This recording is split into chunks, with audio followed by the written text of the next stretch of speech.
नमस्कार, मैं हूं सुमित अवस्थी। आपने समंदर देखा, नीले रंग का समंदर देखा।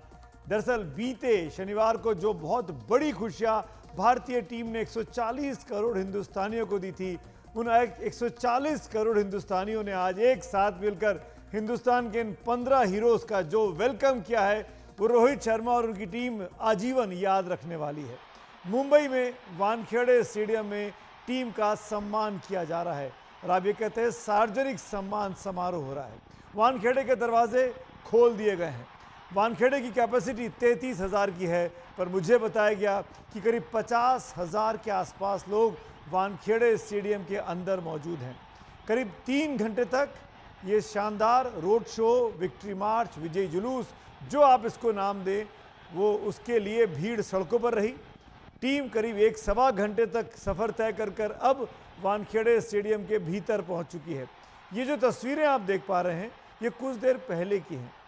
मुंबई में शानदार तरीके से राहुल द्रविड़ और रोहित शर्मा की इस टीम का आज जो स्वागत किया गया है, वो अद्भुत था, असीम था, अकल्पनीय था। सोचा नहीं जा सकता था इतना बड़ा जन सैलाब दिखाई दे रहा था। और अब जो कार्यक्रम है वानखेड़े स्टेडियम में, उसमें दरअसल बीसीसीआई ने जो इनामी राशि घोषित की है T20 वर्ल्ड कप विजेता बनने के बाद 125 करोड़ की, वो चेक बांटे जाने हैं पूरी टीम को, पूरे टीम के सपोर्ट स्टाफ को और टीम के कोचेस को। मेरे साथ इसी तमाम चीज़ों पर बात करने के लिए हमारे साथ पूर्व टेस्ट क्रिकेटर राजेश चौहान, जो हमारे इन हाउस एक्सपर्ट भी हैं, जुड़े हुए हैं। राजेश जी के पास चलते हैं। राजेश जी, 1983, 2007, 2011 और अब 2024 की ये जो भीड़ है, इसको तोड़ने में मेरे ख्याल से उम्र गुजर जाएगी। शानदार ऐसी भीड़ उम्मीद नहीं की होगी किसी ने। नहीं, बिल्कुल सुमित भाई, बिल्कुल ठीक बोल रहे हैं आप। इतने बारिश भी है, शायद बारिश भी हुई है, ऐसा कुछ है। तो इतना सब कुछ करने के बाद ये भीड़, मतलब समझ में आता है कि हमारे देश के अंदर लोग कितने दिल से जुड़े हुए हैं, क्रिकेट से कैसे जुड़े हुए हैं। सिर्फ क्रिकेट से नहीं, अलग अलग स्टेट के लोग अलग अलग स्पोर्ट से भी जुड़े हुए हैं। लेकिन वाकई आज का जो ये दिन है, वो हम भूल नहीं सकते। हम क्या, मेरे ख्याल से रोहित की पूरी टीम, राहुल की पूरी टीम ये नहीं भूल पाए। जो ये मुंबई के जो हमारे भाई लोग हैं, इन लोगों ने जो प्यार दिखाया है, सीरियसली, मतलब मैं खुद देख करके दंग रह गया कि ये उम्मीद नहीं किया था मैं कि इतनी भीड़ आएगी।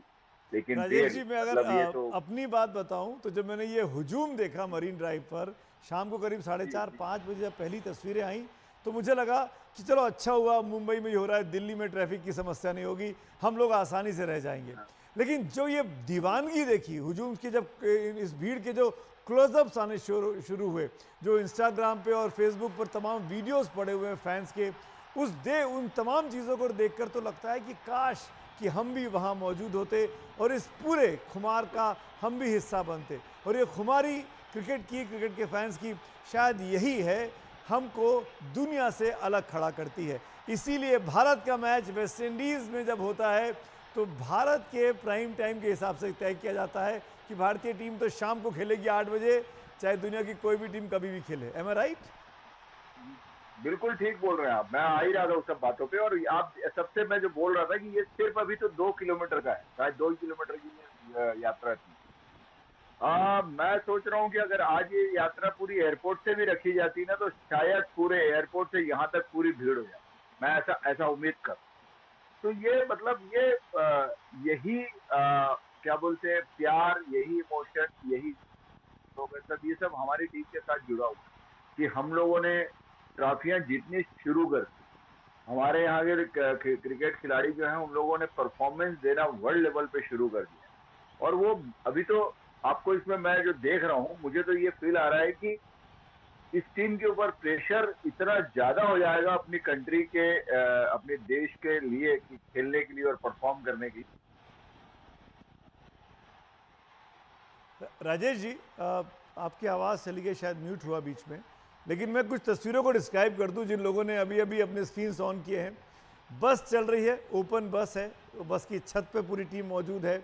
कई ऐसे मोमेंट्स आए इस दौरान जब रोहित शर्मा अपनी मुट्ठी को भींचते हुए विजयी दृश्य दिखाती है। ये देखिए, ये अद्भुत तस्वीर है। सूर्य कुमार यादव के साथ रोहित शर्मा, इसी तरीके से राहुल द्रविड़ के साथ रोहित शर्मा, इसी तरीके से विराट कोहली के साथ रोहित शर्मा। ऐसे तमाम तस्वीरें दिखी जो कल अखबारों में छाए रहेंगी, सोशल मीडिया पे छाई रहेंगी।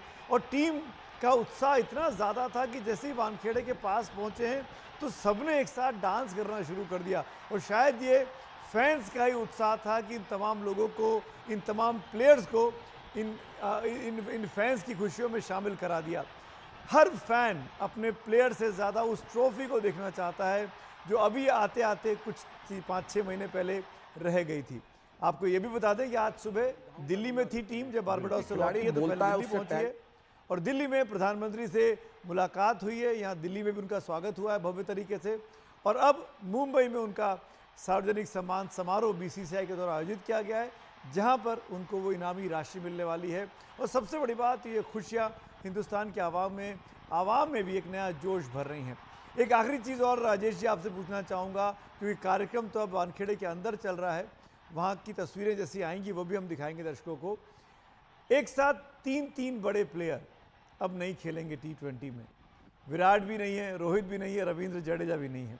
ये हमारी टीम की बैकबोन हुआ करते थे और हमारी टीम का दिमाग हुआ करते थे राहुल द्रविड़, वो भी अब नहीं है। नई चुनौती, नई टीम, कितना संघर्ष में होने वाला है ये जो रिकॉन्स्टिट्यूशन है इंडियन टीम का, खासकर T20 में। नहीं, मैं एक चीज मैं जरूर थैंक्स देना चाहूंगा Rahul and team and BCCI. इन्होंने जो सिस्टम बनाया है हमें बिल्कुल तकलीफ नहीं होने वाली। उन्होंने बिल्कुल सिस्टम, ये जो तीनों जा रहे हैं इसका कहीं ना कहीं इन्होंने तैयारी करके रखी है। मतलब थोड़ा सा समय लगेगा, जो भी प्लेयर इनकी जगह पे आएंगे थोड़ा समय लगेगा, बट उन्होंने वो प्लेयर ऑलरेडी क्वाइट मैच्योर। अभी जो नेक्स्ट जनरेशन है वो अच्छी खासी मैच्योर है। शायद उनका खेलने का तरीका डिफरेंट होगा, उनके परफॉर्मेंस का तरीका अलग होगा, उनके माइलस्टोन अलग होंगे, लेकिन वो इस जगह को बहुत जल्दी फिलअप कर लेंगे। उनको वो जिम्मेदारी उठा लेंगे कि ठीक है, इन्होंने जो किया वो जिम्मेदारी हम बिल्कुल लेंगे। काफी नाम है आईपीएल में, काफी नाम आए हैं, इस पर डिस्कस होगा, बिल्कुल होगा 101%। जी, और इनफैक्ट मुझे तो लग रहा है कि जब से हमने ये वर्ल्ड कप जीता है तब से रोहित और राहुल ने आपस में असंख्य बार इनफाइनाइट टाइम पे एक दूसरे को हक किया होगा। ये जो हक करती हुई तस्वीरें, गले लगती हुई तस्वीरें हैं, ये शायद ये दोनों भूल गए होंगे कि एक दूसरे को हम कितनी बार हक कर चुके हैं। और जब ये टीम मुंबई पहुंची, राजेश जी, मैं अब कुछ तस्वीरें दर्शकों को दिखाना चाहता हूँ। मेरे सहयोगी रौनक कुकड़े और उनका कैमरा ठीक उस जगह पर मौजूद था जब सबसे पहले बस में सवार होकर टीम निकली है। और वो पहली तस्वीरें एनडीटीवी इंडिया ने अपने तमाम दर्शकों तक पहुंचाई थी, किसी और जगह पर नहीं थी। उस वक्त क्या देखा था रौनक कुकड़े ने और रौनक ने क्या बातचीत की थी खिलाड़ियों के साथ, सुनिए जरा, बहुत दिलचस्प है। भाई वर्ल्ड कप दिखा लो, वर्ल्ड कप भाई, वर्ल्ड कप दिखा लो एक बार भाई, वर्ल्ड कप दिखा लो, वर्ल्ड कप दिखा दो, वर्ल्ड कप दिखा दो भाई। अरे भाई यस, कड़क कड़क कड़क कड़क, एक नंबर। यस विराट भाई ओ ले। टीम इंडिया इस वक्त जो है मुंबई की सड़कों पर उनका विजय जश्न यात्रा जो है शुरू हो गई। आप तस्वीरें देख सकते हैं, बीजेपी के बीसीसीआई ट्रेजरर आशीष शेलार और पूरी टीम यहां पर दिख रही है। राहुल भाई बधाई हो। और ये आप देख सकते हैं कि मुंबई का लड़का सूर्य कुमार यादव, सूर्या, बहुत ही शानदार ये दृश्य है। 2007-2011 के बाद आज ये टीम इंडिया का दृश्य, और एनडीटीवी इंडिया पर आप ये एक्सक्लूसिव तस्वीरें देख सकते हैं। जैसे ही टीम एनसीपीए से निकली उसके बाद की ये तस्वीरें यहाँ पर आप देखने को मिल रही है। और मुख्य तौर पर आप देख सकते हैं कि सूर्या भाई और जय भाई।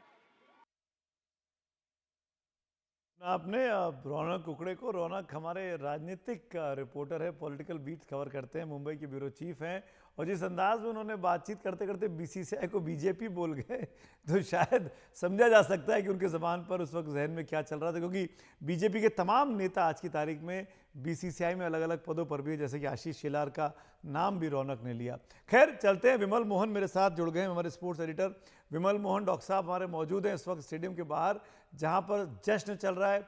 विमल, ऐसा हुजूम, ऐसा जोश, ऐसा उत्साह हमने कभी नहीं देखा, लेकिन सवाल मेरा आपसे ये है, अंदर जो कार्यक्रम है चेक मिलने के अलावा और क्या क्या होने वाला है?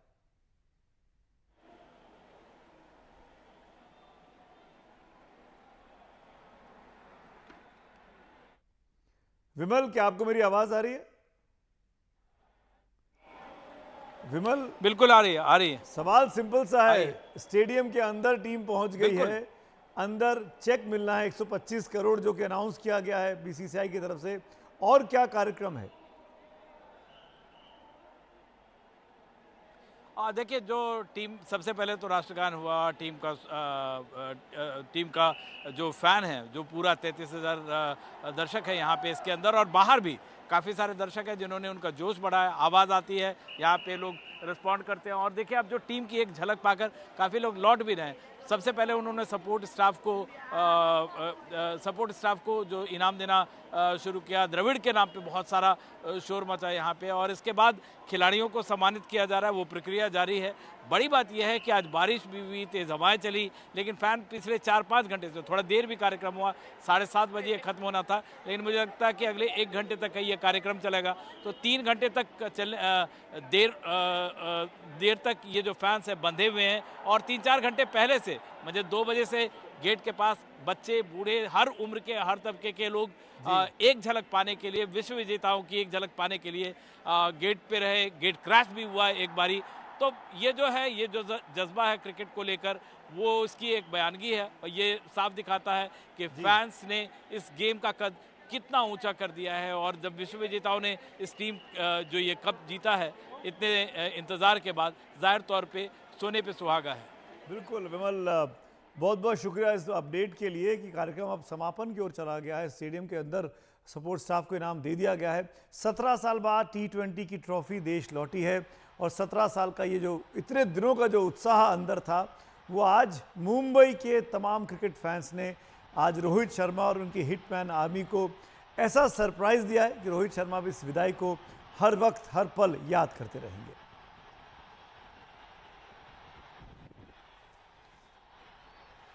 और आइए बढ़ते आज की कुछ और बड़ी खबरों की ओर। बॉलीवुड का एक मशहूर डायलॉग है, अपुनिच भगवान है, यानी मैं ही भगवान हूं। जिस भोले बाबा के सत्संग में भगदड़ हुई, 121 लोगों की जान गई, उसको वो अपने आप को भगवान कहलाना पसंद करता था। वो कहता था कि सब उसको भगवान के तौर पर माने। वो ये कहता था कि उसके पास वो असीम शक्तियां हैं जो कि किसी भगवान के पास होती हैं। यानी वो ये मानता था कि अहम ब्रह्मास्मि, यानी मैं ही ब्रह्म हूं। लेकिन गजब तो ये है कि इन कथित भगवान को भी अपनी रक्षा के लिए कमांडो चाहिए थे। अपने आप को भगवान कहता था, पर रक्षा में कमांडो तैनात करता था, और कमांडो भी महिला कमांडो। हमारे सहयोगी मुकेश कुमार सिंह ने यह वीडियो भेजा है कि कैसे बाबा सुरक्षा के 7 घेरों में रहता है और उसमें एक घेरा होता है महिला कमांडो का। वो कमांडो वाली महिलाएं स्मार्ट होती हैं, ट्रेंड होती हैं, खूबसूरत ही उनको चुना जाता है, जैसा कि आप इन तस्वीरों में देख भी पा रहे हैं। ये महिला कमांडो भोले बाबा के सबसे पास के इनर सर्कल में रहती हैं। खास बात यह है कि इन महिला कमांडो में कम उम्र की लड़कियों को शामिल किया जाता है, जो ज्यादातर 20 से 25 साल तक की ही होती हैं। हमने आपको पहले भी बताया था कि बाबा दूसरों को भले ही निर्भय होने, निडर होने का उपदेश देता है, लेकिन खुद इतना डरा हुआ आदमी है कि सुरक्षा में चुनिंदा लोगों को ही अपने साथ रखता है। उसके आश्रम के कमरे में जिन 7 लोगों को जाने की इजाजत है, उनमें भी कुछ महिलाएं शामिल हैं। बाबा का काफिला बाबा की सुरक्षा में तैनात सुरक्षा कर्मियों को खास तरह के कोटवर्ड दिए गए हैं। बाबा के सबसे नज़दीक तैनात होती हैं लड़कियां। इन लड़कियों की उम्र 20 से 25 साल के बीच होती है और ये लड़कियां वहां पर तैनात होती हैं जहां बाबा के नज़दीक महिलाएं बैठी होती हैं, यानी कि ये लड़कियां बाबा के सबसे नज़दीक तैनात होती हैं। ये लड़कियां वैसी ही वर्दी पहनती हैं जैसी सेना के जवान पहनते हैं। दूसरा सुरक्षा घेरा होता है गुलाबी ड्रेस पहने सेवादारों का। इन सेवादारों को नारायणी सेना कहते हैं। इसके बाद तीसरा घेरा होता है प्राइवेट ब्लैक कमांडोज का और इनको गरुड़ योद्धा कहते हैं। चौथा सुरक्षा घेरा उन सेवादारों का होता है जो सिर पर टोपी लगाए होते हैं और ब्राउन ड्रेस पहनते हैं, इनको गरुड़ योद्धा कहते हैं। बाबा का काफिला जब भी आता है या जाता है तो उसकी सुरक्षा घेरे में शामिल कमांडो इसी तरह तैनात रहते हैं। ये तस्वीर मंगलवार की है जिस दिन भगदड़ मची थी। आप देख सकते हैं कि कैसे इस बाबा के कमांडो वाले लोगों से सख्ती बरत रहे हैं। जो लोग बसों में रवाना हो रहे थे वहां पर भगदड़ को देखकर अपने मोबाइल में वीडियो बनाने की कोशिश कर रहे थे, उनको इस भगवान के, इस कथित भगवान बाबा भोले के कमांडोज वीडियो बनाने से रोक रहे थे। जब भगदड़ मची, ना बाबा के चेले वहां पर दिखाई दिए, ना सुरक्षा कमांडो दिखाई दिए, और जिन लोगों ने वीडियो बनाने की कोशिश की उनको डांटा गया, उनके साथ गाली गलौज की गई, बदतमीजी की गई। ये खुद बाबा के अनुयायियों का कहना है। अब इस लापरवाही और साजिश ने 121 घरों में अंधेरा कर दिया, लिहाजा जांच का काम अब तेज हो चुका है। यूपी पुलिस अपनी तरफ से प्रयास कर रही है और अब तक इस मामले में 6 लोगों की वो गिरफ्तारी कर चुकी है।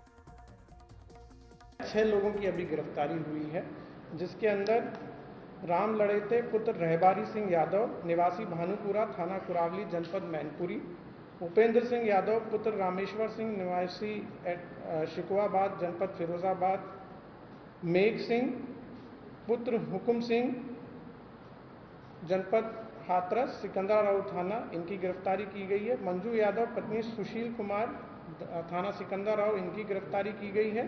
मुकेश कुमार जो कि पुत्र मोहन सिंह, ये थाना सिकंदराबाद के हैं, इनकी गिरफ्तारी की गई है। मंजू देवी पत्नी किशन कुमार यादव कचौरा थाना सिकंदराबाद 40 वर्ष, इनकी गिरफ्तारी की गई है। इनकी गिरफ्तारी जो है थाना कोतवाली और सिकंदराबाद से की गई है। हाथरस वाला ये पाखंडी बाबा झांसा से आशा पैदा करता था। इसके काम करने के तरीके, इसके मॉडस ऑपरेंडी को आप 4 पॉइंट में आसानी से समझ सकते हैं। ये मुर्दा को जिंदा कर देने का दावा करता था। ये बीमारियों के रामबाण इलाज का दावा करता था। ये लोगों की मानसिक समस्याओं का समाधान बताता था और इन सबको सच साबित करने के लिए खुद को परमात्मा या ईश्वर बताता था और मनवाता था। अपने इस इरादे में यह बाबा कामयाब भी रहा। उसके कदमों की धूल को अपने माथों पर लगाने के लिए जिस तरह लोग पागल हो रहे थे, वो कदमों की धूल ना मिली तो उसकी गाड़ी के पहिए के नीचे की मिट्टी के लिए लोग बेताब हो जाते थे। वो बताता है कि अपने श्रद्धालुओं के लिए भोले बाबा वाकई में परमात्मा का रूप ले चुके थे। इस हद तक इन भोले भाले लोगों का इस भोले बाबा ने ब्रेन वॉश कर दिया था। हालांकि ये बाबा जो भी दावा करता था वैसा हुआ ना के बराबर है। साकार हरि या सूरजपाल कहिए या फिर भोले बाबा कहिए, चाहे जिस नाम से इसको पुकारिए, इसके पाखंड की कहानी पिछले 2.5 दशकों में फैली हुई है। साकार हरि उर्फ भोले बाबा की कोई संतान नहीं थी। इसने एक बच्ची गोद ले रखी थी जिसको कैंसर हो गया। एक दिन वो बच्ची बेहोश हो गई। इस भोले बाबा के अनुयायियों ने कहा कि बाबा इसको ठीक कर देंगे। कुछ देर बाद बच्ची को होश भी आ गया, लेकिन उसके कुछ देर बाद ही उस बच्ची की मौत हो गई। जब उस बच्ची का शव शमशान घाट ले जाया गया तो बाबा के चेले अड़ गए कि बाबा और आएंगे और इस बच्ची को वो फिर से जिंदा कर देंगे। यानी बाबा चमत्कार करके एक मुर्दा को जिंदा कर सकते हैं। काफी हंगामा मचा, मामला पुलिस तक पहुंचा। पुलिस आ गई। पुलिस आई और सरकार और इस साकार हरि उर्फ भोले बाबा को गिरफ्तार कर लिया। तब सूरजपाल उर्फ भोले बाबा समेत 7 लोग उस घटना में गिरफ्तार हुए थे, लेकिन अदालत ने सबूतों के अभाव में इसको बरी कर दिया था। सत्संग से लौटते टाइम आए थे तो उनको कैंसर की दिक्कत थी, उसकी भतीजी को, उनकी को रास्ते में इनकी तबीयत खराब हुई उस बच्ची की। फिर उसके बाद यहाँ कुटिया भी ले गया थे। अब ये कुटिया ऐसी नहीं बनी थी, उनका छोटा मोटा मकान बना हुआ था। उसके बाद बच्ची को सुबह होश आया तो इन लोगों ने, इनके जो बल लगे हुए थे, जो इनके चेले चपाटे, इन लोगों ने क्या कहते हैं कहती कि भोले बाबा ने जिंदा करिए। होश आया, उसको कुछ भी हुआ, उस बच्ची को होश आया, उन्हें चाय पिया या पानी पिया, कुछ ही पिया। उसके बाद जो लड़की है फिर दोबारा क्या कहते मर गई वो। उसके बाद हालांकि बाबा ने ये भी कही थी इसका भाई 10 संस्कार कर दो, ये खत्म हो चुकी लड़की। सफ़ेद कपड़े पहनता था, अपने आप को पाक साफ दिखाने की ये सफ़ेद पोश कोशिश करता था, लेकिन कारनामे इसके काफ़ी काले थे। एक बार जब ये उस मामले में बरी हुआ तो फिर नारायण साकार हरि यानी भोले बाबा बहुत तेज़ी से अंधविश्वास की दुनिया में आगे बढ़ने लगा, यानी लोगों को झांसा देता और उनको अंधविश्वास की दुनिया में धकेलता। नारायण साकार हरि की एक फोटो वायरल है जिसमें वो एक फूलों से सजे झूले पर बैठे नजर आता है और उसके आसपास महिलाएं खड़ी हैं। ये बाबा कभी सूट बूट पहनकर अफसर की तरह अपने अनुयायियों के बीच जाता है तो कभी चश्मा लगाकर किसी हीरो की तरह महिलाओं के बीच झूले में दरबार सजाता है।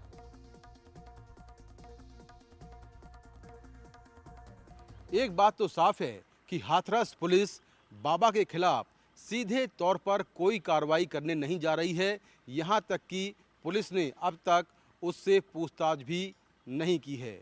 कार्रवाई के नाम पर बाबा के सेवादारों पर शिकंजा कसा जा रहा है और बाबा आराम से मैनपुरी के आश्रम में बैठा हुआ है। हाथरस से कैमरामैन राकेश सिंह के साथ मैं मुकेश सिंह सेंगर, एनडीटीवी इंडिया। आज जब पहली बार औपचारिक तौर पर इस मामले की इन्वेस्टिगेशन के बाद उस इलाके का आईजी शलभ माथुर ने प्रेस कॉन्फ्रेंस की, तब उनसे पूछा गया कि बाबा का नाम एफआईआर में क्यों नहीं है, बाबा क्या की कॉन्स्पिरेटर है कि नहीं है। तो ये कहा गया कि जब जांच आगे बढ़ेगी तब तय किया जाएगा, यानी बाबा की गिरफ्तारी को लेकर अभी तक यूपी पुलिस के पास वो ताकत, वो सबूत नहीं है जिसके बिना पर वो उसकी गर्दन तक अपनी हाथ को डाल सके। ये एक बाबा जो है ये एक तरह से लोगों को भरमाने की कोशिश करता था, इसकी एक चाल भी हुआ करती थी। इसके आश्रम में हैंडपंप लगे हैं, ये भी वैसे ही है जैसे किसी गांव देहात में होता है, लेकिन बाबा के चेलों ने और उसके अनुयायियों में ये अंधविश्वास फैला दिया था कि इस हैंडपंप का पानी पीने से तमाम बीमारियों का इलाज हो जाएगा। इस हैंडपंप से पानी लेने के लिए, जैसे आप लाइन से देख पा रहे हैं इन तस्वीरों में, ये माना गया कि ये चमत्कारी हैंडपंप हैं, इनमें से चमत्कारी पानी निकलता है जो आपकी बीमारियों का इलाज कर देगा। इस तरीके से भोले भाले लोगों को ये भोला बाबा बेवकूफ़ बना रहा है।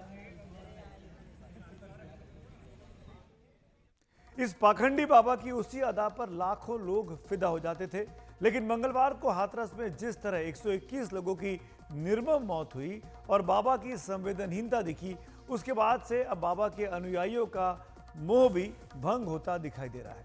मैनपुरी के रहने वाले मीनेश अपनी मां रामकली देवी को ढूंढ रहे हैं जो सत्संग में आई थी, लेकिन कहां है इसका अब तक पता नहीं है। हम आपको मीनेश की जुबानी ही सुना रहे हैं कि कैसे आश्रम वालों ने उनकी मदद करने की बजाय उनके साथ बेरुखी दिखाई। क्या कुछ झेला मीनेश ने, आइए सुनते हैं। सोमवार को घर से आई हैं। अच्छा, उसके बाद उन्होंने कही कि सत्संग करके आ जाएंगे लौट के, तो आई नहीं वो, तो मैंने फ़ोन किया तो फ़ोन किसी और ने उठाया है। अच्छा, किसने उठाया? उनके संग रहती हैं, सेवा करती हैं, वो संग में रहती हैं, वो उन्होंने उठाया। तो उन्होंने बोला कि 10 मिनट बाद अभी बात करा रही हूँ, मैं अंदर हूँ। तो मैंने 10 मिनट बाद फ़ोन किया तो वो कह रही है वो तो आगरा चली गई, वो तो आगरा चली गई। मैंने कहा आगरा चली गई तो अपना मोबाइल नहीं ले गई? कि नहीं, मोबाइल छोड़ गई है मेरे पास। मैंने कहा मोबाइल यहाँ से कैसे छोड़ जाएंगी? तो फिर उन्होंने फ़ोन काट दिया। फिर मिलाया तो कह रही कि भाई साहब तुम मुझे परेशान कर रहे हो, बार बार फ़ोन करके, यहाँ पे कोई बात नहीं हुई है, कोई दुर्घटना नहीं हुई है, कुछ नहीं हुआ है, ये बोला। तो ठीक है। फिर मैंने कही ऐसे ऐसे कैसे? मैंने कही ये न्यूज़ में दिखा रहे हैं सो। उसके बाद उन्होंने फ़ोन स्विच ऑफ कर लिया। उसके बाद कोई बात नहीं हुई। कोई बात नहीं हो पा रही है। कहाँ गए ढूंढने के लिए आप? तो मैं एटा से आ रहा हूँ इस समय इमरजेंसी से। वहाँ नहीं मिली? वहाँ नहीं मिली। और कहाँ गए? और ये हाथरस में भी आए? और जहाँ आए हैं हाथरस में आए हैं। तो आपकी माता जी ये बाबा जी से जुड़ी कैसे?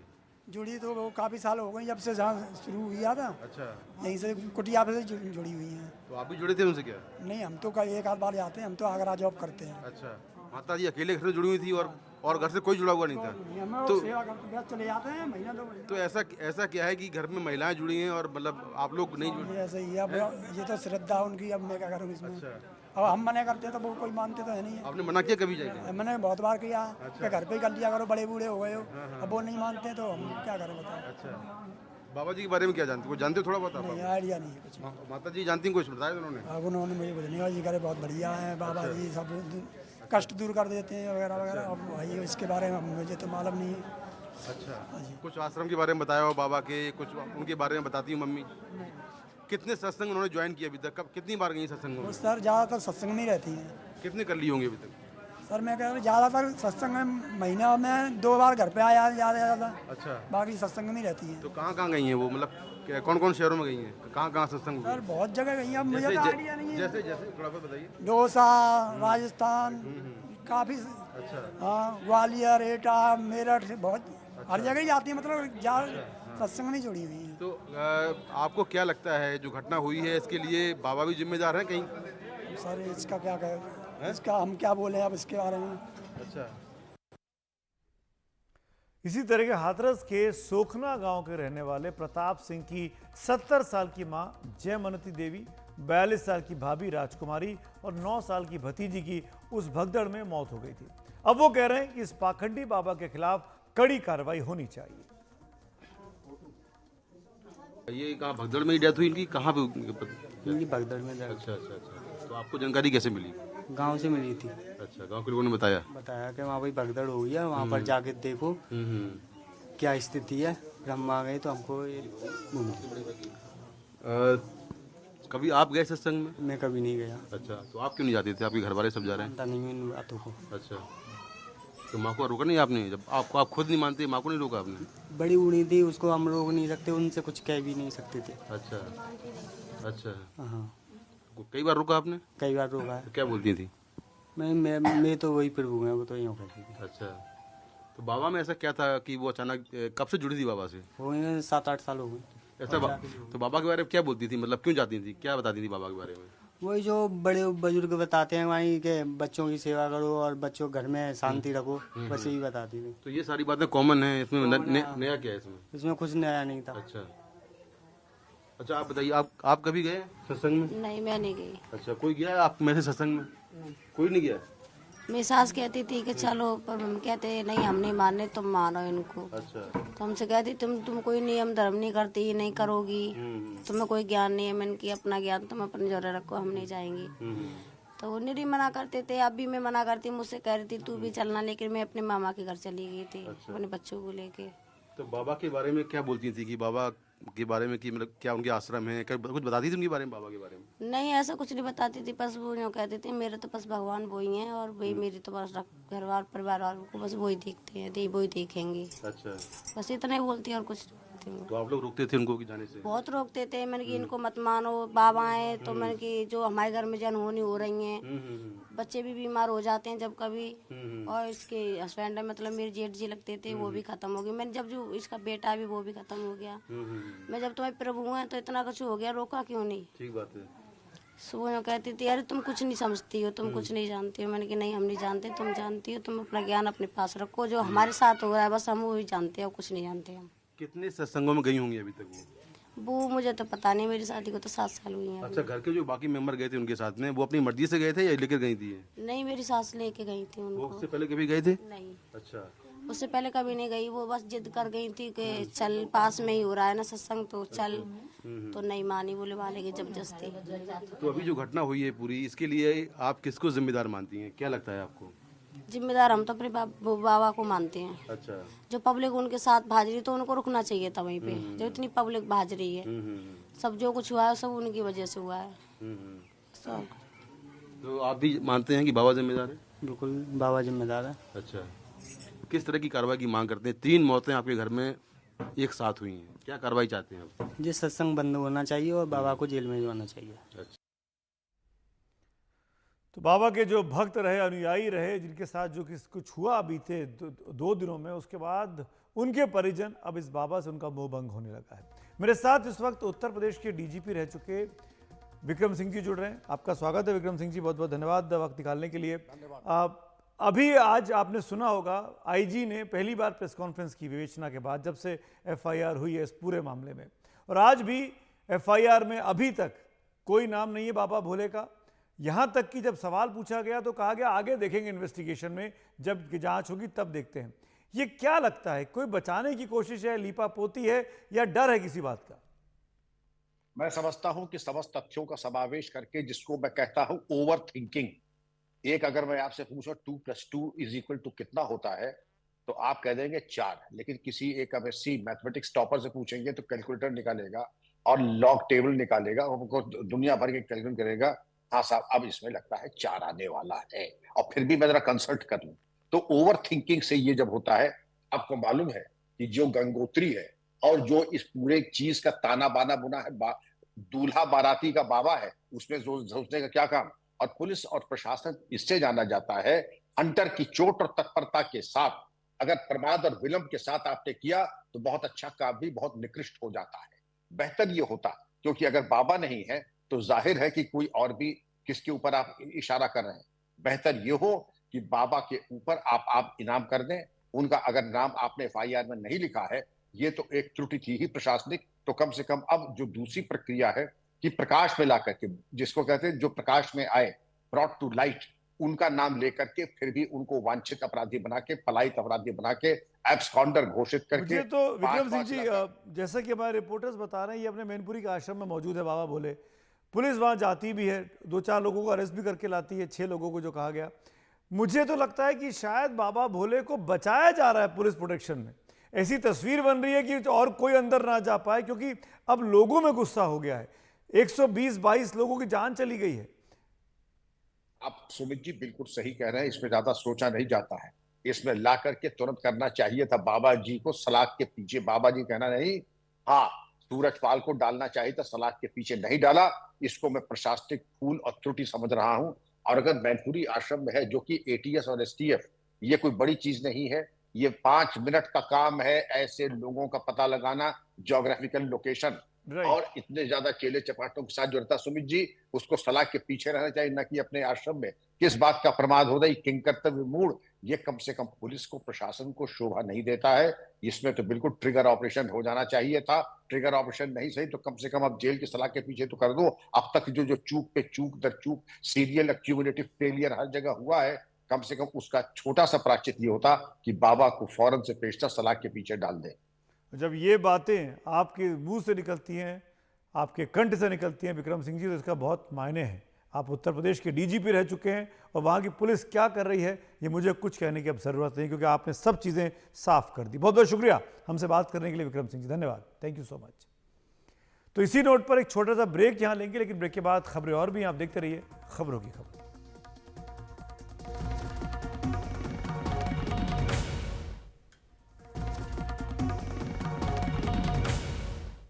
अडानी समूह के खिलाफ साजिश के आरोप से घिरी कंपनी हिंडनबर्ग के मामले में अब चीनी कनेक्शन भी सामने आ रहा है। जाने माने वकील और राज्यसभा सांसद महेश जेठमलानी ने कई तथ्यों की ओर ध्यान खींचा है। एक्स पर एक पोस्ट में उन्होंने लिखा है, हिंडनबर्ग को अमेरिकी कारोबारी मार्क किंगडन ने अडानी समूह पर रिपोर्ट तैयार करने का काम दिया। किंगडन ने कोटक की अंतर्राष्ट्रीय निवेश शाखा KMIL से एक ऑफशोर फंड बनाने और अडानी के शेयरों में ट्रेड करने को कहा। इससे कोटक इंडिया अपॉर्चुनिटी फंड बना।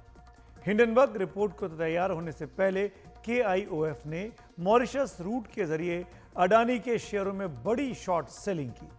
इस कारोबार के लिए $40 मिलियन का फंड किंगडन मास्टर फंड ने मुहैया कराया, जिसका बड़ा हिस्सा किंगडन परिवार के पास है, जिसमें उनकी पत्नी अनाला चेंग भी शामिल है। अनाला चेंग एक चीनी अमेरिकी हैं, जो अमेरिका में चीनी हितों की मजबूत लॉबिस्ट मानी जाती हैं। वो सब चाइना की CEO भी रही, जो एक प्रो चाइना मीडिया इनिशिएटिव है। ये धीरे धीरे एक चीनी प्रोजेक्ट में बदल गया, जब एक विसिल ब्लोअर ने अमेरिकी कांग्रेस में शपथ लेकर चीन के पक्ष में खबरों में तोड़फोड़ का आरोप लगाया। जब कई अमेरिकी सीनेटर्स ने इसकी जांच की मांग की, तो चाइना प्रोजेक्ट बंद कर दिया गया। उनका यह भी आरोप था कि इसका चीन की कम्युनिस्ट पार्टी से वास्ता है। महेश जेठमलानी ने सवाल उठाया है कि किंगडन को किसने KMIL से मिलवाया। क्या जिन भारतीयों ने इस मामले में हिंडनबर्ग की मदद की, क्या वो इसके मकसद से परिचित थे, और क्या उन्हें इससे वित्तीय फायदा मिला? क्या KMIL और उसके भारतीय सहयोगियों को पता था कि हिंडनबर्ग के पीछे चीनी कनेक्शन है? सवाल है, चीन क्यों अडानी समूह को निशाना बनाना चाहता है? दरअसल हाल के कई सौदों से चीन को नुकसान पहुंचा है। इसमें हाइफा पोर्ट का समझौता भी एक है। इसके अलावा श्रीलंका में जाफना के पास कोयला परियोजना का करार अडानी समूह ने हासिल कर चीन को झटका दिया। साथ ही ऑस्ट्रेलिया की गैलीली बेसिन में अडानी समूह ने अपने कोल प्रोजेक्ट के पास चीन के स्टोन प्रोजेक्ट को कुछ मुश्किल बना दिया है। उसने अपनी रेल लाइन निर्माण योजना को कुछ मध्यम किया है ताकि इसका फायदा चीनी प्लांट को ना मिल पाए। इस बीच कोटक सिक्योरिटीज ने परसों ही जो बयान दिया उसके मुताबिक के इंडिया अपॉर्चुनिटीज फंड सेबी द्वारा पंजीकृत विदेशी पोर्टफोलियो निवेशक है। यह फंड 2013 में बना ताकि विदेशी निवेशकों को भारत में निवेश का अवसर दिया जा सके। यह मॉरिशस के फाइनेंशियल सर्विसेज कमीशन द्वारा रेगुलेटेड है। हिंडनबर्ग कभी भी इस फर्म का ग्राहक नहीं रहा, न ही कभी वो इसमें निवेशक रहा। फंड को कभी यह जानकारी नहीं रही कि हिंडनबर्ग किसी निवेशक का साझेदार है। फंड के इन्वेस्टर ने पुष्टि की है कि कभी उसका निवेश किसी और की ओर से नहीं किया गया। तो खबरों की खबर में आज मेरे साथ फिलहाल इतना ही। शुभ रात्रि।